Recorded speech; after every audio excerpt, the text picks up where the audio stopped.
Jennifer, do you have any insight or what kind of barriers or reasons families wouldn't engage? Let's just take, for example, something like Al-Anon, which is universally available. You could go on the internet and find a meeting tonight, probably anywhere.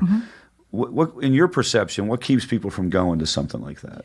Most of the time, it has to do with the community they live in. I don't want anyone to know. Shame, I don't. stigma. I know too many people. It's a small community.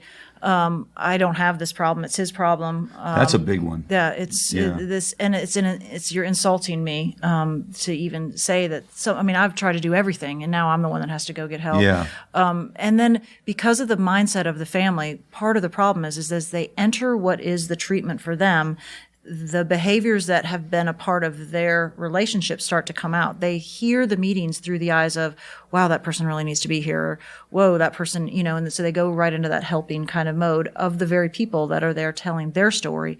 Instead, they're hearing their loved one's story.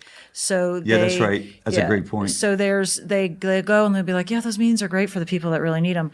And we do the same thing as alcoholics, but they're I don't have a life-threatening disease, so I don't have to do this. The disease is housed within the individual, so why do I have to do? And there's a dynamic too. I got to jump on this. Is that if you're not the problem, then there is no solution, right? So a lot of times, you mean if the addicted person, right? So all of a sudden, you come back into a family dynamic where you've always been the problem, and now you're not the problem. You have to anymore. relearn it. And that's how this opera has played out for a decade. We all play our parts. And wait a minute, you're not playing your part anymore? You will play your part, and we'll...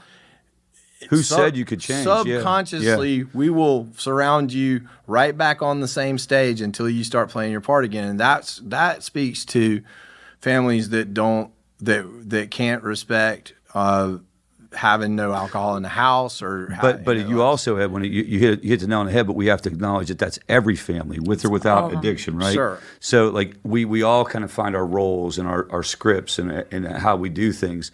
Then all of a sudden we change one person. Now we have to change them all. One of the things that's interesting, if you look at, so I'm a certified Arise interventionist, and that model demands that the family participates in some type of recovery program. So I think that the world is moving a little bit more toward, I know we can't ever get to a situation where the family will be included in all of it, because the person is always going to be the treated unit, if you will. Sure. But the family involvement is exceedingly important.